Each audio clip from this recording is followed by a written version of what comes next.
In today's activity, you're using a sieve or a strainer or filter, colander, whatever you might call that. We're using a tool that has holes in it that will allow the particles, different particle sizes, pass through.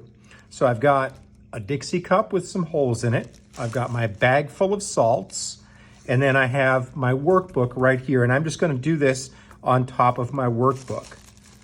So you put your sieve down, your filter, your strainer, your colander, carefully pour everything into the cup.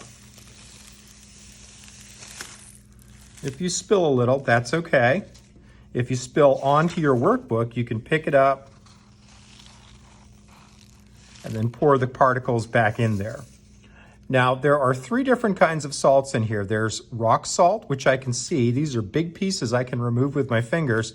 And then I have coarse sea salt and table salt in here as well.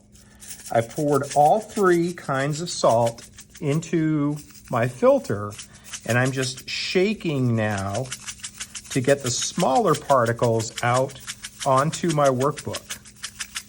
And I can see as I'm shaking, probably hard to see on the camera. Here, I'll move in closer. There, now you see how as I'm shaking, the small particles of table salt are going through the holes in the bottom and coming out onto my workbook. But the larger particles of coarse sea salt and rock salt are staying inside the cup. And I'm gonna keep shaking until all of the particles, the small particles of table salt, have come out of the cup. And then when I'm done, I can reach in, pull out the large particles of rock salt, set those to the side, reach in, use my fingers to pull those out, and then continue filtering. There's another piece of rock salt. See those big chunks of salt that are left in there? That's coarse sea salt. So that's my job. And when I'm done, I'm gonna put the rock salts. When I'm finished, I'm gonna put the rock salts back in the baggie.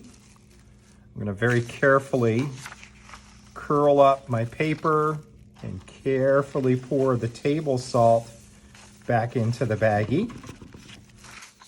And then put everything right in there, and it's ready to go.